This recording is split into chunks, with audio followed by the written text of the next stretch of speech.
Este último tema del programa hace referencia a agua y minerales. Entonces, en una primera parte, lo que vamos a hacer es hablar del agua en forma general. Ya igual la fuimos viendo a lo largo de las teorías en diferentes temas. Y después sí nos vamos a centrar en lo que son los minerales, tanto los macro como los micronutrientes, viendo cómo actúan y la manera en la cual se los puede incorporar a través de la dieta, precisamente para no tener carencia y algún problema de salud generado por eso. Empecemos entonces por el agua. El agua es el compuesto más abundante del planeta. El 70% más o menos, de acuerdo a la bibliografía, lo pueden encontrar entre 70 y 80% de la masa corporal humana es agua. Todo nuestro medio interno es agua. Y ¿por qué nos centramos o por qué tenemos un tema exclusivamente de agua? Porque precisamente en la mayor parte de las reacciones, tanto de los organismos como en las reacciones del laboratorio, por lo general transcurren en medio acuoso. Entonces, el agua obviamente está presente. Recordando un poquitito cómo era la molécula de agua, el agua está formada por hidrógeno y oxígeno. Entonces, teníamos al oxígeno con un Z igual a 8, es decir, 8 protones dentro del núcleo y obviamente sus 8 electrones en los orbitales atómicos. Y formada por 2 átomos de hidrógeno, cada uno con un protón y un electrón.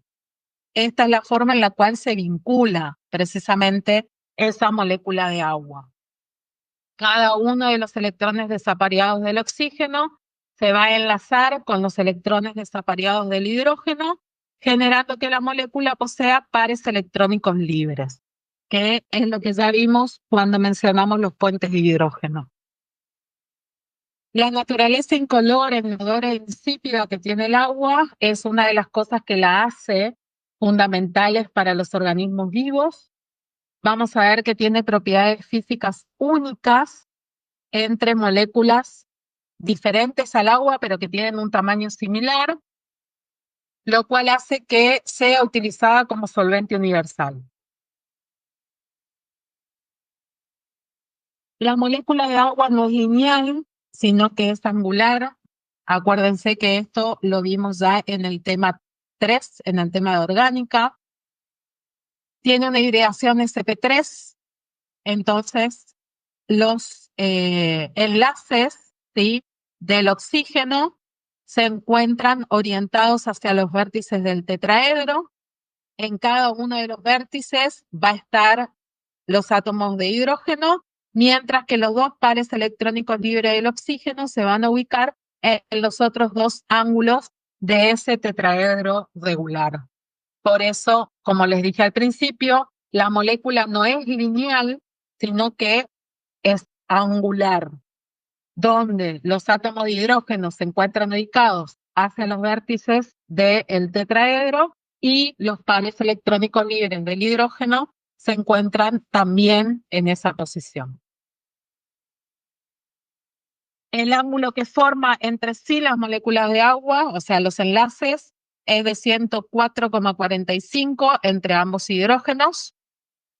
Obviamente, oxígeno fuertemente electronegativo, con lo cual atrae los pares electrónicos hacia sí, generando una densidad de carga negativa, mientras que los hidrógenos son escasamente electronegativos y por ende generan los centros de carga positivos sobre ellos. Acá tienen una representación tridimensional donde en el átomo de oxígeno no solo tengo la fuerte electronegatividad que atrae a los pares electrónicos con los cuales se encuentra unido el hidrógeno, sino que también recuerden que ese hidrógeno tiene 2 pares electrónicos libres, con lo cual lo que les dije hace un rato, genera ese centro de carga negativo sobre sí mismo. Y los hidrógenos, al quedar deficientes, generan el centro de carga positivo, lo que hace que las moléculas entre sí se puedan atraer a través de fuerzas dipolo, no solo entre moléculas de agua, sino entre las moléculas que se encuentran disueltas en el agua. De ahí que, volvemos a lo mismo, sea un solvente universal.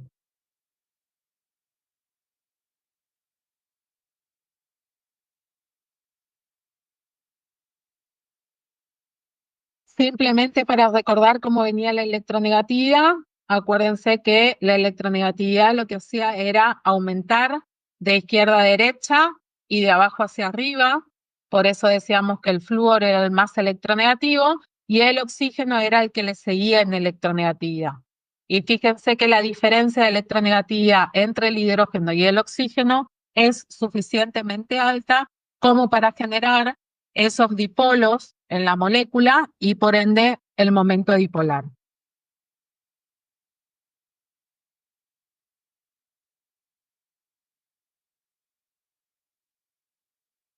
Lo que venimos diciendo, ya vamos a ir a ver las características, entre las cuales tenemos el líquido transparente, ¿sí?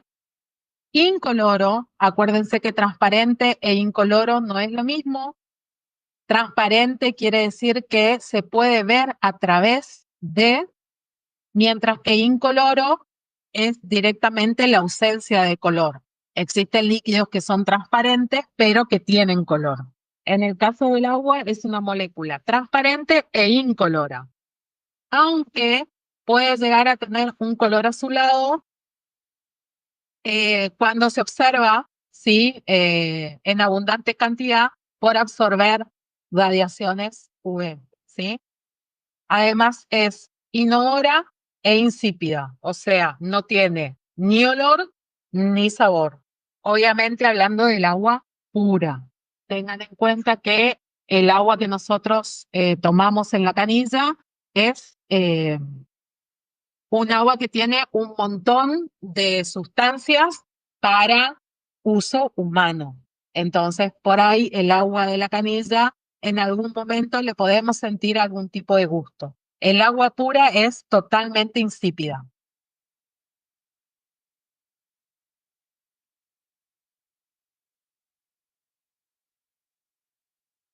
Como les dice acá, es la única sustancia que existe a temperatura normales en los tres estados. Al estado sólido, generando o formando parte de polos glaciales, la nieve, el granizo, la escarcha, al estado líquido, generando la lluvia, rocío, presentes en lagos, ríos, mares y océanos, y en forma de gas a través de la niebla y de las nubes. Es, como les dice acá, es una de las únicas sustancias, si no la única, que en la naturaleza existe en los tres estados y forma parte de sustancias en los tres estados. Si hablamos de constante dieléctrica, la constante dieléctrica lo que me indica es la capacidad de conducir la electricidad, ¿sí? Entonces, una elevada constante dieléctrica lo que me está indicando es la disociación de la sustancia y el permitir que en disolución puedan conducir la corriente eléctrica. Dijimos que el agua es solvente universal, es un solvente que lo que hace es reducir las fuerzas de atracción que existen entre las partículas con carga, entre los iones. Esto ya lo vimos también en el tema 1. Hablábamos de sólidos cristalinos. Cuando estaba sólido, todos esos iones sodio y iones cloruro que tienen ahí como ejemplos formaban parte de una red cristalina y no conducían la corriente eléctrica. Recién lo hacían cuando los disolvía en agua. ¿Por qué? Porque precisamente en contacto con el agua, lo que le hace el agua es reducir esa fuerza de atracción entre los iones y al ser una molécula polar, orientarse de manera tal de rodear a ese ion en la sustancia.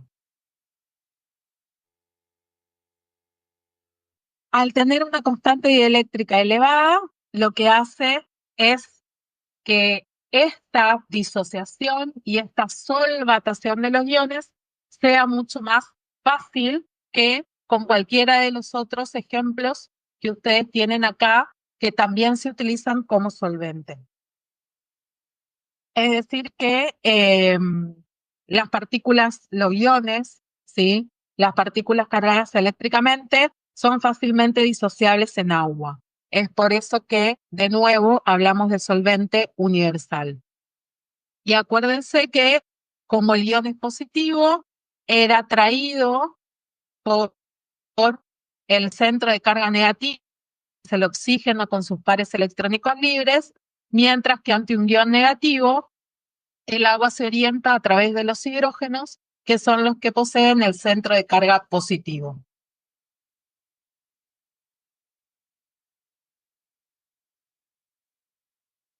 Tiene carácter dipolar, es decir, volvemos de nuevo, esos dipolos que se generan en la molécula, esos centros de carga negativos sobre el oxígeno y el centro de carga positivo sobre los hidrógenos. Esa molécula dipolar hace que pueden volver, como ya lo vimos, los iones. Acuérdense que hablamos de solvatación en forma general, pero cuando específicamente era el agua el que rodeaba a los iones, la solvatación tenía nombre propio y se denominaba hidratación.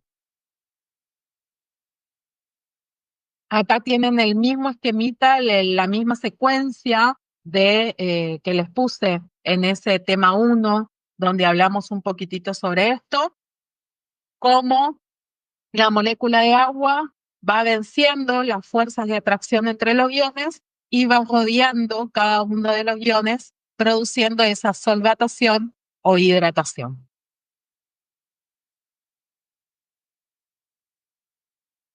En el caso de un compuesto polar no iónico, sí, como ya lo vimos en moléculas orgánicas que no se disocian en iones, por eso hablamos de no iónicos. Hablamos de iónicos cuando por lo general es de origen inorgánico, como las sales, donde yo tengo los dos iones evidenciados en el compuesto. En materias orgánicas, por lo general, nosotros no tenemos catión y anión, pero sí obviamente también se da la polaridad en la molécula con la diferencia de electronegatividad entre el carbono y el oxígeno que está formando parte de la estructura.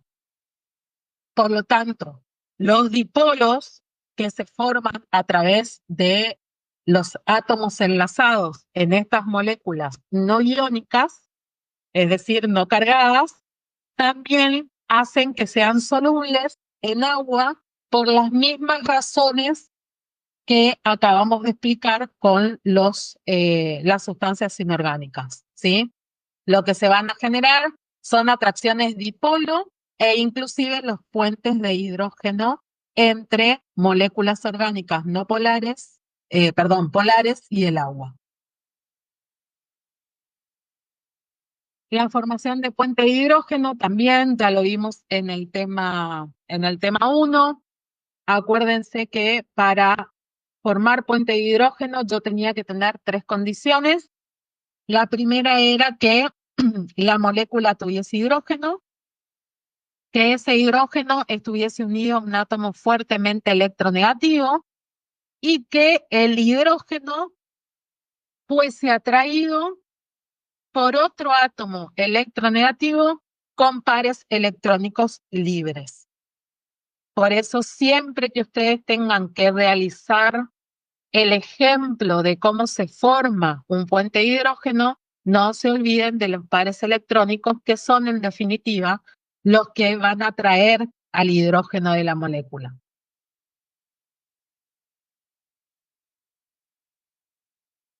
Siempre que la molécula sea polar, va a poder disolverse en agua siempre que la molécula pueda tener o generar puentes de hidrógeno, también obviamente va a disolverse en agua. Siempre los puentes de hidrógeno son una fuerza mayor a las fuerzas electrostáticas, es decir, a las que se generan a través del dipolo-dipolo. Ahí tienen la representación que ya la vimos para orgánica, ¿sí? La formación de los puentes de hidrógeno a través de sustancias orgánicas que tienen esa característica, la de poseer hidrógeno y que el hidrógeno se encuentra unido a un átomo fuertemente electronegativo o tener un átomo fuertemente electronegativo con pares electrónicos libres que sea capaz de atraer a la molécula de agua, en cualquiera de los dos sentidos. Cuando un compuesto apolar, o sea, no polar, se disuelve en agua, obviamente, lo coloco en agua, perdón, obviamente este no se va a disolver, ¿sí? Acuérdense que cuando hablamos de solubilidad, dijimos que semejante disuelve semejante. Pero todas las macromoléculas que nosotros vimos, ¿sí? Si la sustancia es completamente no polar, lo que va a hacer es repeler al agua. Lo que hace una sustancia no polar es separarse del agua, reducir al mínimo el contacto que tiene con las moléculas de agua con el compuesto no polar. Esa hidrofobia, digamos, que se da en compuestos no polares con respecto al agua, es una de las características por las cuales las proteínas son de la forma que son, los ácidos nucleicos son de la forma que son y las membranas celulares son de la forma que son. En ese caso lo que hablamos es de anfipatismo, porque acuérdense que tanto en proteínas como en lípidos y en ácidos nucleicos, nosotros siempre vamos a tener una molécula anfipática, es decir, una parte no polar y una parte polar. Siempre en moléculas anfipáticas, la parte polar va a ser la que esté en contacto con el agua, mientras que la parte no polar va a ser la que se encuentre alejada o no tenga contacto directo con el agua. Por eso en este caso la formación de micelas se da en este sentido, ¿sí? Toda la parte polar de los lípidos, de los aciglicéridos, hacia el exterior, mientras que la parte no polar hacia el interior. Lo mismo, insisto, pasa con las proteínas, que veíamos que la estructura, todo lo que era cadena R polar, se orientaba hacia la parte externa de la proteína, mientras que toda la parte no polar quedaba dentro de la proteína.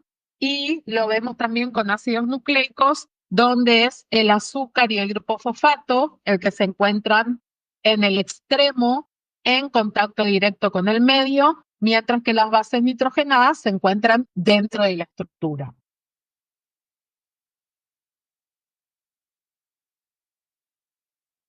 Los mismos esquemas que ya vimos precisamente para que no se vayan perdiendo y vean y vayan viendo, digamos, en qué sentido lo vamos diciendo. En cuanto a constantes físicas, el agua tiene un amplio rango de temperatura en la cual permanece en fase líquida, ¿sí? Entre el 0 y los 100 grados Celsius se encuentra líquida. Tengan en cuenta que en realidad es por encima del 0, ya que el 0 es el punto de solidificación y los 100 grados Celsius es el punto de ebullición. Es decir, que por encima de 0 grados se encuentra sólida y por encima de los 100 grados ya pasa al estado vapor. Por eso también es una sustancia ampliamente distribuida en la naturaleza, ya que proporciona variadas posibilidades de vida, como les dice acá, desde organismos psicrófilos hasta organismos termófilos.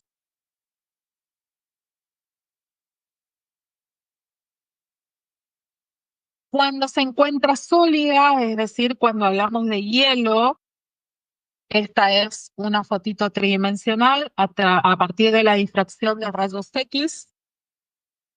Cristaliza en un sistema hexagonal, es decir, fíjense que lo que hace es formar hexágonos como la glucosa, por eso hablamos de forma hexagonal,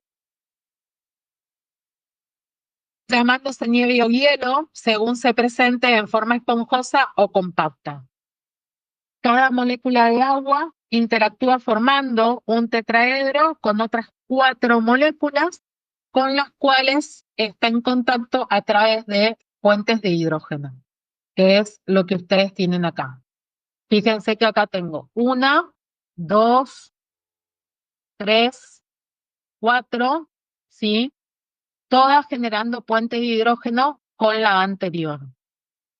Cada molécula de agua puede formar puentes de hidrógeno, como les dice ahí. Una sola molécula de agua tiene la capacidad de formar 4 puentes de hidrógeno. ¿Por qué? Porque en la molécula yo tengo 2 hidrógenos, cada uno de ellos puede ser atraído por el oxígeno de otra molécula, y dijimos que el oxígeno tiene 2 pares electrónicos libres, con lo cual cada par electrónico puede atraer a los hidrógenos de otra molécula de agua. Esa formación de 4 puentes de hidrógeno hace precisamente que al solidificarse adquiera esta estructura hexagonal.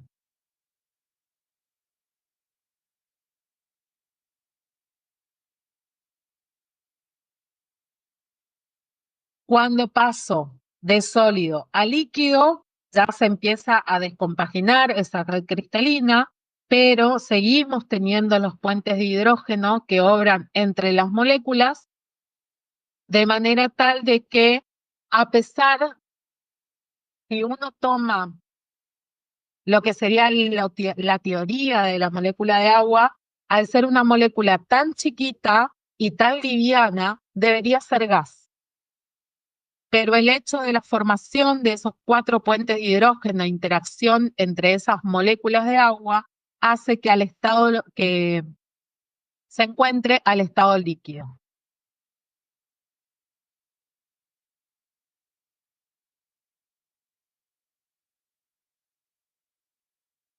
Ahí pueden ir viendo cómo van interaccionando y cómo pasamos de lo que sería líquido, donde yo tengo desorden, a la estructura ordenada a medida que se va congelando y obtengo entonces el hielo.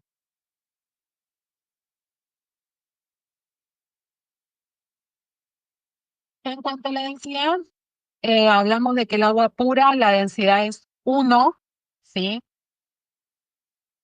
Acá lo tienen. El agua alcanza su densidad máxima a una temperatura de 4 grados, que es de 1 gramo por mililitro. Por eso es que el agua se toma siempre como referencia, la densidad del agua. Pero tiene la característica de que el agua se expande al congelarse, o sea, aumenta el volumen.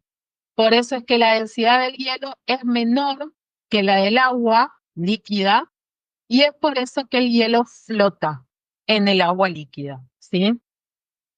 El agua es una de las pocas sustancias que al congelarse aumenta el volumen. Al aumentar el volumen, disminuye la densidad.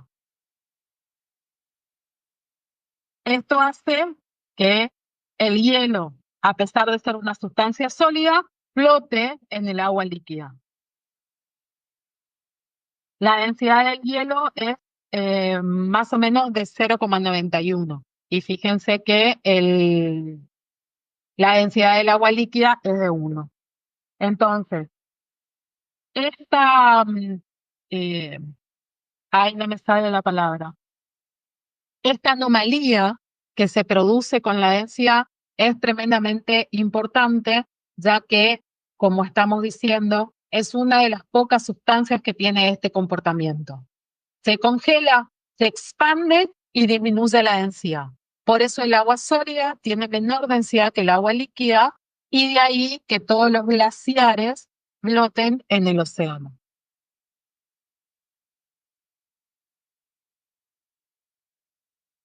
Acá lo tienen representado, ¿sí? El punto máximo de densidad, como ya lo dijimos hace un rato, es a 4 grados Celsius. Por encima y por debajo de ese valor, la densidad disminuye.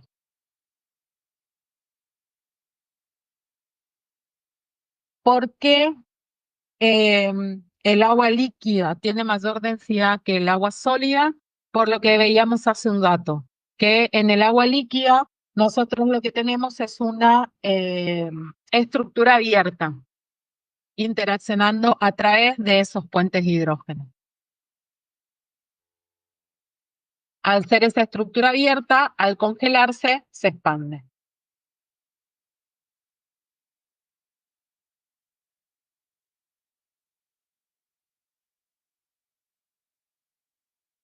Acá tienen las imágenes, sí. En este caso sería un iceberg. Siempre, por lo general, eh, este tipo de formaciones muestra muy poco en la superficie y es mucho más grande en lo que no se ve, en lo que sería el interior del océano. Y acá tienen precisamente las diferentes temperaturas en las cuales yo puedo tener el agua líquida en el fondo, mientras que el agua sólida se encuentra en la parte superior. Esto también ya lo vimos en el tema 1 cuando hablamos de pH. El agua, dijimos en su momento, que es una molécula con una tendencia, con poca tendencia en realidad a ionizarse, que el protón como tal es una molécula muy chiquitita y como tal no existe, sino que existe como precisamente ion hidronio y que es capaz de ser anfótera, es decir, que actúa como ácido o como base, todo dependiendo de la sustancia con la cual yo la enfrente. Si yo enfrento al agua con un ácido fuerte, el agua va a actuar como base, mientras que si yo la coloco con una base fuerte, entonces el agua va a actuar como ácido. Todo esto lo repasan del tema 1. ¿Cuáles son las reacciones características? También ya lo fuimos viendo, acá simplemente las enunciamos como para que vuelvan a la base, si es que no se acuerdan. Forma hidróxidos con óxidos básicos, forma oxoácidos con óxidos ácidos. Es capaz de generarse en reacciones de condensación. Acuérdense que todas macromoléculas se generan por esas condensaciones. Siempre que se unen dos azúcares, yo libero agua. Siempre en la reacción de esterificación del ácido graso con el alcohol, libero agua. Al momento de generar un péptido donde dos aminoácidos se unen, se liberan agua. Y lo mismo pasa con los ácidos nucleicos, ¿sí? Entonces, reacciones de condensación en donde se producen agua se da en todos los polímeros que vimos, en todas las macromoléculas, incluyendo lípidos, aunque no sean polímeros. Y después, obviamente, en toda reacción de hidrólisis también participa, ya que precisamente la hidrólisis era la reacción en la cual se producía la ruptura de una molécula por medio de la introducción de agua. Acá tienen ejemplos de lo que acabamos de decir, ¿sí? Reacciones de condensación, reacciones de hidrólisis, la formación de un hidróxido y la formación de un ácido.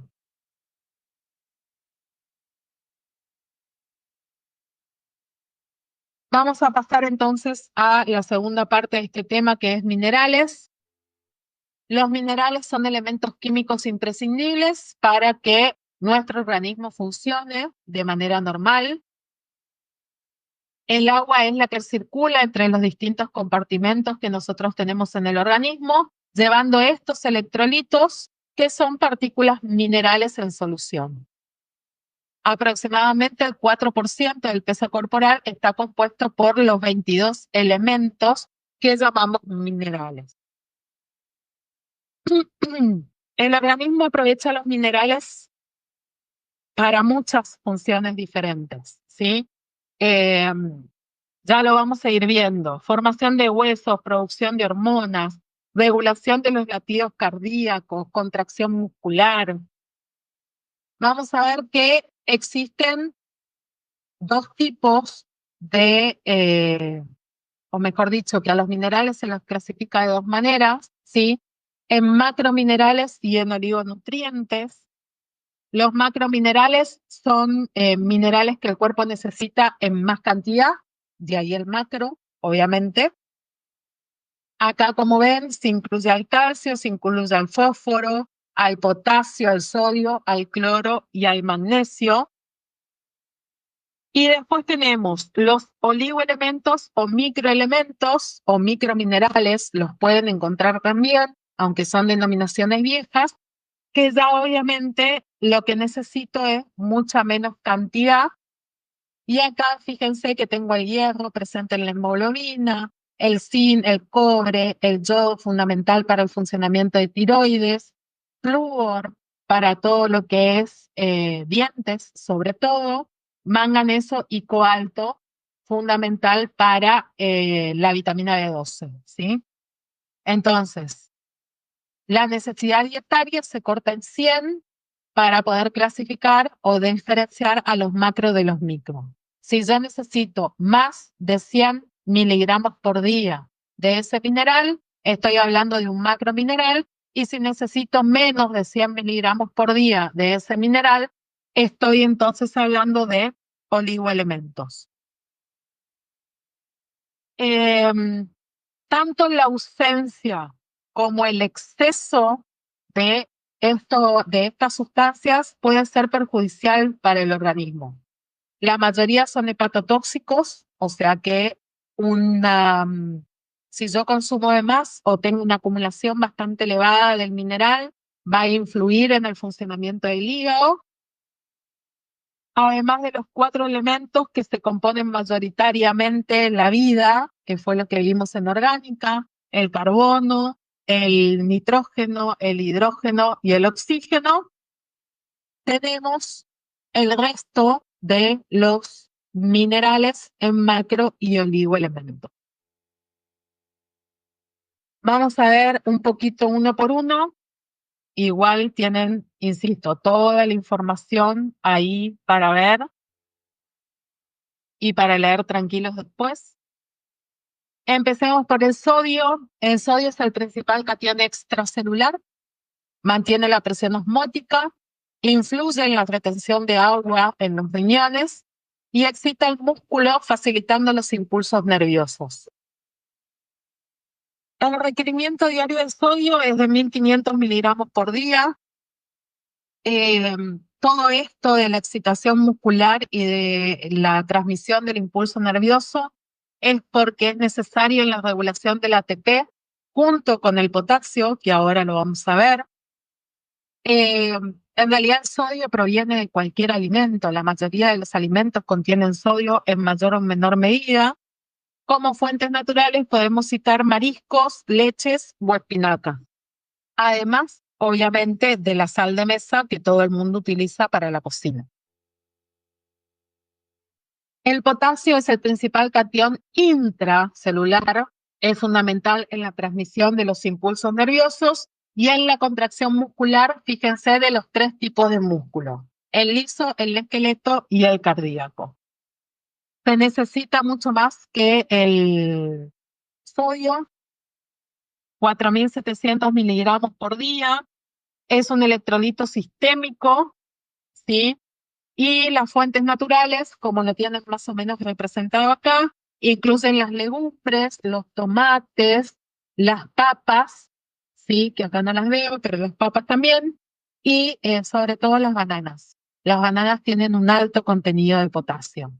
Por eso es que cuando tenemos algún tipo de problema en la contracción muscular, que conocemos normalmente como calambres, lo primero que nos dicen es: come banana, porque debes tener bajo el potasio.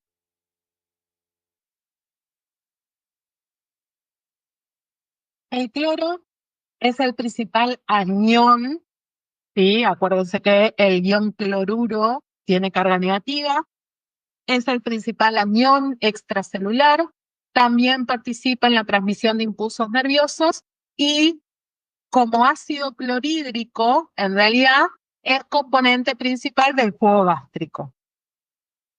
Lo necesitamos aproximadamente 2.300 miligramos por día. Y al igual que el sodio, obviamente, la sal es uno de los principales alimentos que nos proveen a este ion cloruro.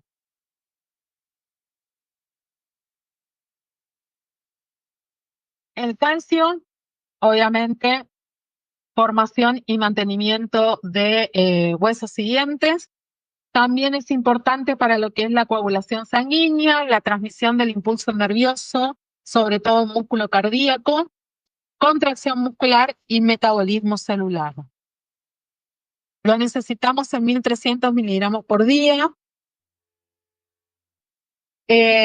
También colabora en la generación de nuevas células sanguíneas, por lo tanto es importante su ingesta. Y obviamente las fuentes más importantes de calcio son los lácteos, el pescado y todo lo que sea nueces y semillas.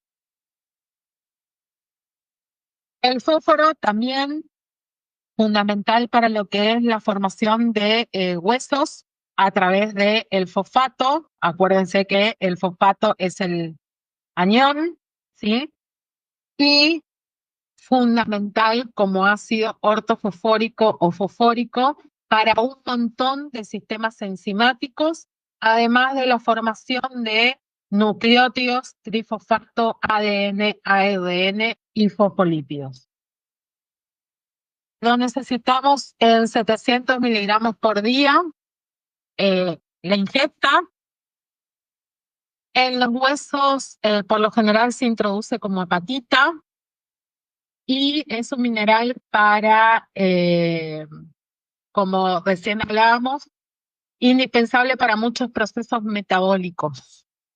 El fósforo junto con el calcio en lo que es huesos y dientes y el fósforo en forma de fosfato a través de la formación de, insisto, diferentes sustancias como las que tienen ahí y obviamente en fosfolípidos para la formación de membranas, sobre todo a nivel cerebral.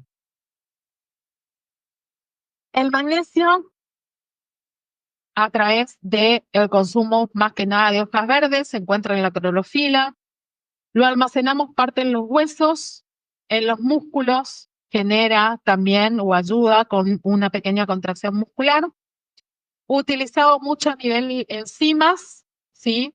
Todas aquellas ligasas, porque acuérdense que la diferencia entre liasas y ligasas era que las ligasas para poder unir dos sustancias necesitaba de la hidrólisis de un nucleótido trifosfato, es decir, necesitaba energía.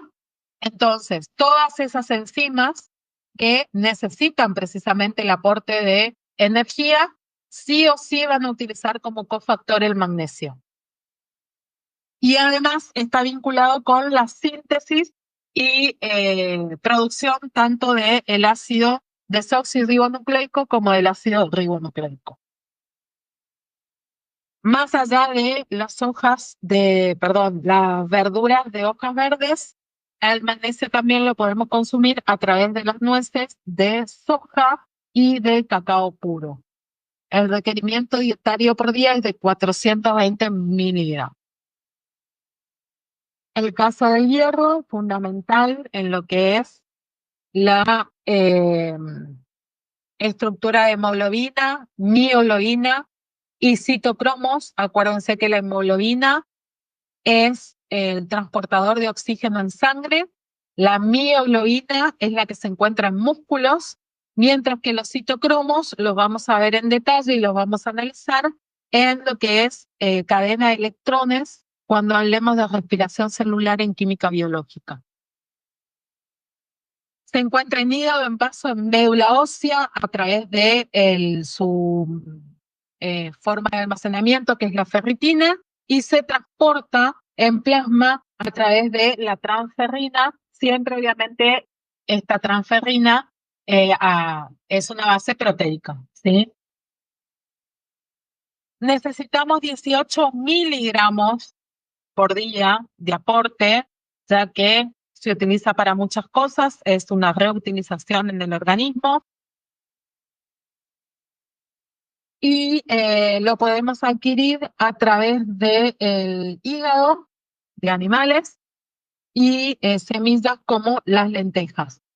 Por eso, en cuestión de embarazo, si hay incorporar hierro por tener algún tipo de anemia que ocurre seguido, sobre todo en los primeros trimestres, lo primero que nos hacen es eso. Dieta basada en hígado y en lentejas.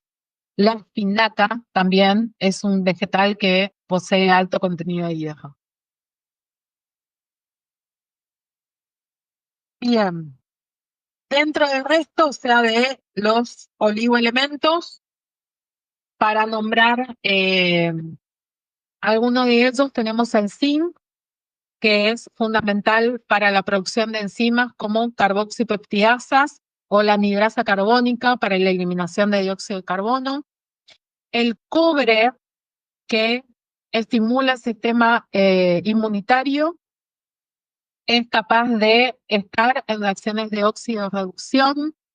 Esto, insisto, a través de los citocromos que vamos a ver, que van a ver después en química biológica.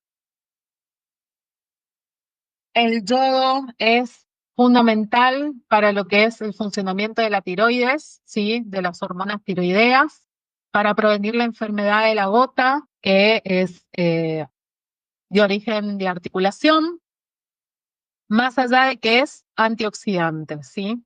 Y el flúor, como lo dijimos al principio, que es indispensable para los huesos y los dientes, generando una mayor resistencia porque el flúor lo que hace es actuar sobre el esmalte. De esa manera protege al diente y previene cualquier tipo de infección como las caries. El manganeso está formando parte también de complejos enzimáticos, más allá de estructurales. El cobalto indispensable para la formación de la vitamina B12, que como ya lo vimos en el tema 10 cuando vimos vitaminas, la vitamina B12 es una de las pocas del complejo B que nuestro organismo genera a partir de la flora intestinal, y el cobalto es precisamente el ion que está coordinándose con ese núcleo tetrapirrólico. En carencias vamos a ver estas tres, que son las más representativas, porque en realidad son las que por ahí más se generan, ¿sí?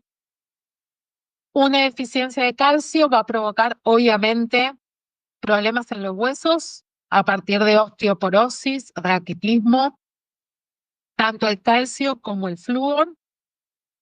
El hierro va a ser propenso a generar anemias y obviamente el yodo la enfermedad llamada bocio cuando la glándula tiroidea no funciona correctamente, es decir, no produce en realidad las hormonas tiroideas en forma correcta. El bocio es una enfermedad que lo que hace es aumentar el tamaño de la tiroides generando un cuello muy grande, ¿sí? Y trastornos durante el crecimiento, ya que obviamente tanto la T3, la T4 y la TSH, que son las tres hormonas derivadas de la tiroides, son fundamentales para todo lo que es el crecimiento celular. Por eso su carencia en adultos no genera problemas que no sean reversibles, mientras que en un chico, obviamente esos problemas de crecimiento por lo general son irreversibles. Por eso siempre hay que estar muy pendiente de lo que es la nutrición de los chicos a medida que van creciendo. Bien. Con esto entonces terminamos lo que es la teoría de la asignatura. Insisto, todo esto, una vez que regularicen, es lo que van a tener que ir rindiendo en los exámenes finales cuando ustedes hayan estudiado y decidan presentarse. Y cualquier duda, porque soy consciente de que por ahí en este trayecto de cursada muchos no se sentaron a ver teoría y empezar a sacar en limpio las cosas. De ahora en adelante, cuando se estudien y se vayan preparando para el final, acuérdense que tienen los foros, que tienen el foro ahí en la parte de teoría, para ir haciendo consultas de todas las dudas que les surja de los diferentes temas. Eh, que yo voy a ir leyendo y les voy a ir contestando en la medida que me sea posible.